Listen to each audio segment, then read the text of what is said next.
rasulika Muhammadin wa ala alihi wa sahbihi wattabi'ina ila yaumiddin. Qala Allah ta'ala a'udzu billahi minasy syaithanir rajim. Wa yaquluna amanna billahi wa birrasuli wa ata'na thumma yatawalla fariqum minhum min ba'di dzalik wa ma ulaika bil mu'minin wa idza du'u ila Allahi wa rasulihi liyahkuma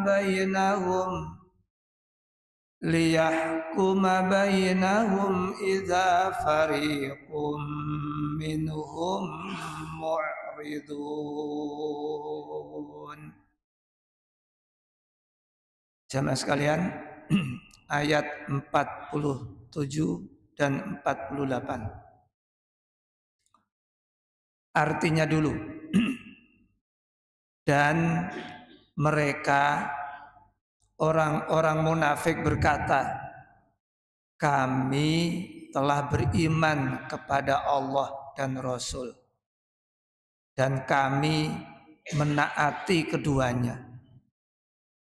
Kemudian sebagian dari mereka berpaling setelah itu. Mereka itu bukanlah orang-orang beriman. Dan apabila mereka diajak kepada Allah dan Rasul-Nya agar memutuskan perkara di antara mereka, tiba-tiba sebagian dari mereka menolak. Baik, para jamaah sekalian, ini ayat 47 dan 48. Ayat ini nanti kalau kita lihat di dalam tafsir punya sebab turun, punya. Dikisahkan bahwa ada seorang munafik itu punya sengketa tanah dengan orang Yahudi. Ada permasalahan sedikit tentang urusan tanah. Lalu orang Yahudi mengajak kepada orang munafik itu, sudahlah kita selesaikan di depan Muhammad. Loh, tiba-tiba orang munafik itu bilang, gak mau. Kalau nanti kita bawa urusan ini ke Muhammad, dia tidak akan bisa berlaku adil. Nah, pernyataan orang munafik itu atau kejadian itu atau peristiwa itulah yang kemudian menjadi latar belakang turunnya ayat ini. Mereka berkata iman kepada Allah dan Rasul. Mereka berkata taat kepada keduanya, tapi setelah itu berpaling. Nah, itu sebab turunnya ayat ini. Sekarang mari kita lihat bunyinya. Wa yaquluna, mereka berkata menggunakan lesan mereka. Amanna, kami beriman billahi terhadap Allah, wa birrasuli dan Rasul, wa ata'na dan kami taat. Secara lesan mereka berkata, saya iman, kami iman kepada Allah, kami iman kepada Rasul, kami taat kepada Allah dan Rasul. Ini perkataan mereka. Tetapi perbuatannya gimana? Summa yatawalla fariqum minhum. Mereka justru berpaling. Jadi perkataannya iman, perilakunya berpaling. Lalu Allah berfirman, wa ma ulaika bil mu'minin. Mereka bukan orang yang beriman. Kalau begitu, ayat ini bisa dibagi menjadi 3 bagian. Bagian pertama, klaim, pengakuan. Orang munafik tipologinya suka mengklaim, mengaku-ngaku. Amanna billah wa birrasul wa ata'na. Kita mah taat sama Allah, kita taat sama Rasul. Lawang kita beriman kok. Kita percaya kok. Lesannya mengklaim, perkataannya mengklaim. Jadi ini tipologi orang munafik suka mengklaim dirinya. Nah, iman itu kan tidak cukup dengan perkataan. Karena kaidah menyebutkan iman itu adalah tasdiqum bil qalbi wa iqrarun bil lisani wa amalun bil arkan. Jadi iman itu terdiri dari 3 unsur pokok. Hatinya membenarkan, lesannya menuturkan, mengucapkan, anggota tubuh melaksanakan. Nah, orang munafik itu suka mengklaim diri. Saya baik, saya tahu, saya beriman, dan lain sebagainya. Tetapi tindakan tidak sesuai. Ini kalau dalam teori psikologi disebut dengan kognitif disonansi. Kognitif disonansi itu apa? Nek jare wong Jawa ngono gedabrus. Omongane dhuwur. Omongane sok. Lesannya itu tidak relevan dengan perilakunya. Kognitif disonansi. Jadi setiap statement itu membangun citra dirinya. Membangun apa kalau bahasa kita sekarang itu ya pencitraan. Jadi suka pencitraan orang munafik itu. Menghias dirinya dengan perkataan-perkataan, dengan statement, dengan klaim. Tapi ketika nanti perilaku kontradiktif. Perkataannya gimana, perilakunya gimana. Nah, kisah orang munafik yang punya kasus urusan tanah dengan orang Yahudi tadi itu oleh para ulama diterangkan begini.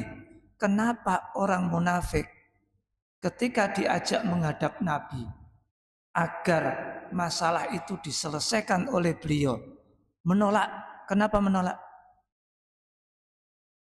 Jawaban para ulama, karena orang munafik tahu kalau kasusnya dibawa ke meja Nabi Muhammad, dia tidak beruntung. Dia pasti merugi. Nah, dari sini ada satu catatan yang harus diambil. Orang munafik itu ternyata pandai bersilat lidah, tapi ketika bersifat tindakan, dia mencari mana yang menguntungkan saya itu. Jadi beragama itu mencari keuntungan. Inilah yang kemudian disebut dengan religius populis. Religius populis itu apa? Beragama tetapi mencari keuntungan. Bertanya kira-kira jawaban yang menguntungkan itu apa ya? Dicari. Tanya ke satu, ini enggak sesuai dengan keinginan saya. Pindah dia. Tanya ke tempat yang lain. Wah, ini juga enggak sesuai dengan keinginan saya ini. Pindah. Sampai menemukan jawaban yang sesuai keinginannya. Itu religius populis itu. Bekerja. Nanti kalau ada keuntungannya oke, kalau tidak sudah. Jadi orang munafik seperti itu. Termasuk hati-hati kalau kita bertanya tentang hukum. Kalau dijawab pakai Quran, pakai hadis, selesai, terima. Jangan kemudian mencari, ada nggak pendapat yang lain? Ini repot. Pendapat yang sesuai dengan hati, pikiran, nafsu. Nah itu sama dengan kasus orang munafik itu tadi. Diajak berhukum kepada Nabi, menolak mentah-mentah. Kenapa? Karena dia tahu, dia sadar kalau kasus ini dibawa ke meja Muhammad, saya pasti kalah. Saya rugi. Mending gak usah. Nah, ini kalau fenomena saat ini kan berarti Islam KTP. Jadi Islam iya di permukaan, tetapi bawahnya tidak. Narasinya oke, narasinya, tapi struktur tindakan nggak punya. Nggak ada basis tindakan, nggak ada. Hanya klaim saya dan saya. Nah itu.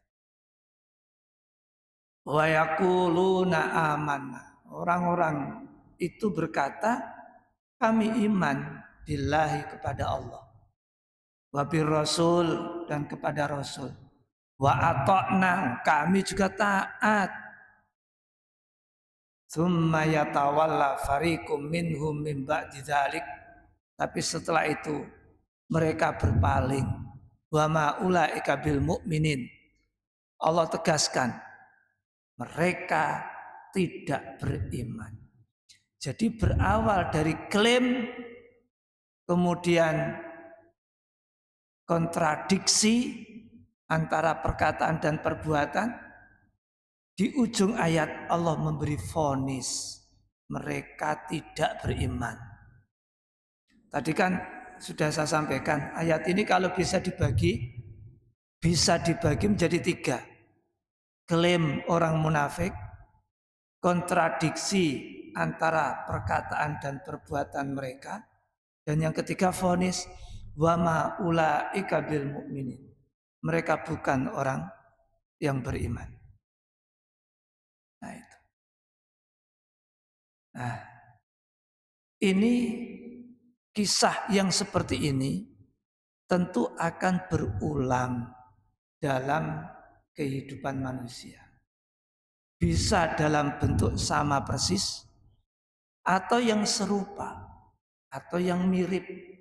Kasusnya mungkin sama, atau bisa jadi kasus yang berbeda, tapi substansinya sama. Nah itu. Karena itu diterangkan di dalam sejarah itu, kenapa Nabi itu tidak pernah memerangi orang munafik. Tapi kalau jelas kafir, diperangi.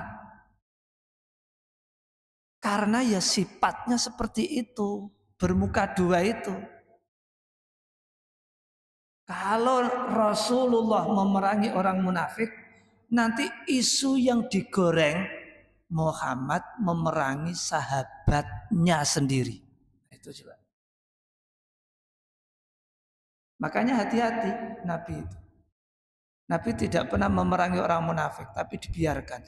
Meskipun Nabi diterangkan di dalam buku-buku itu sudah tahu persis ini munafik, ini munafik, ini munafik. Bahkan ada sebagian sahabat itu yang minta izin, Nabi, saya perangi ya. Jangan.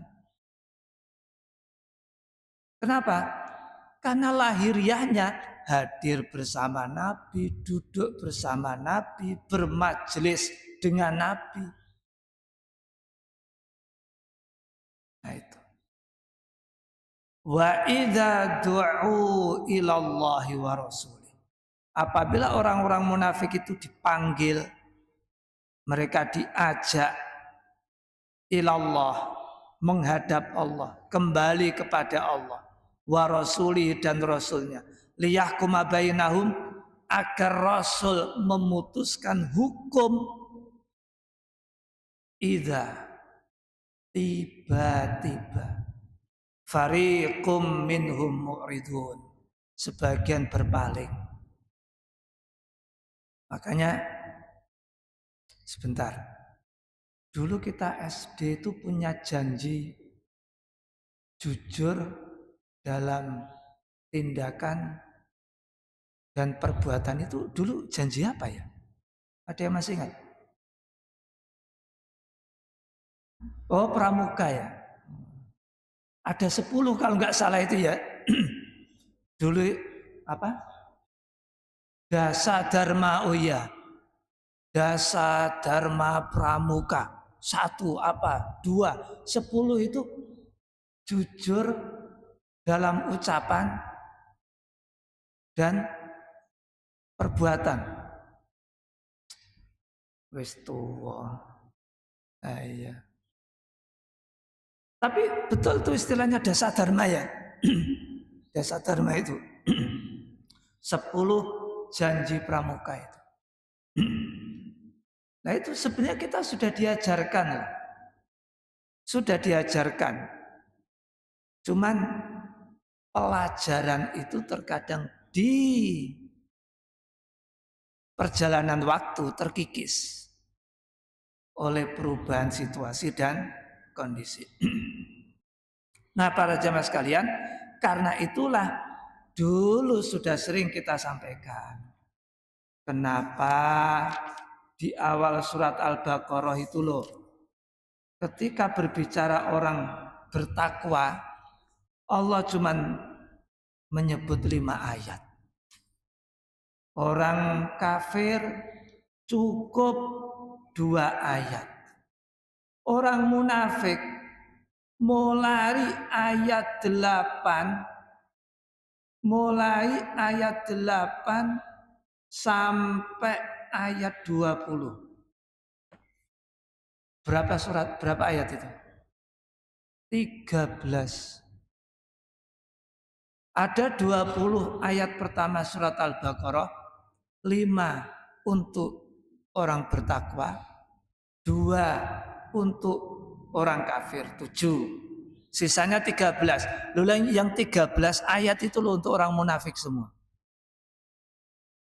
Karena begitu bahayanya orang munafik. Kedoknya, topengnya, kamuflasenya itu sempurna orang munafik itu. Dan perlu diingat, dalam sejarah orang munafik tidak muncul di kota Mekah. Ketika sulit, ketika masih babat alas, ketika masih minoritas, ketika masih belum berbentuk sesuatu, ketika masih susah, nggak akan datang. Tapi ketika sudah ada hasilnya, tinggal memanen, semuanya sudah kelihatan, apalagi kemudian disebut tempat basah. Walah itu rame-rame do teko kabeh. Itu terjadi di kota Madinah ketika Islam sudah berkembang. Perekonomian Madinah dikuasai oleh orang-orang Islam, terutama orang muhajirin. Orang munafik mulai gemetar. Karena mereka semakin termarginalkan, terpinggirkan. Antara ngomong iya tidak mau, ngomong tidak seperti buah si malakama. Akhirnya ya lesannya iya, hatinya tidak. Itu kemunculan orang-orang munafik. Munafik tidak muncul pada saat genting, pada saat susah. Munafik itu muncul ketika ada sesuatu yang menjanjikan, keuntungan, ada peluang, ada kesempatan. Disitulah ada permainan. Mudah-mudahan kita selalu sehat dan bertemu dengan Ramadan dalam kondisi fit. Wa qur rabbi fir warham wa anta arhamur rahimin.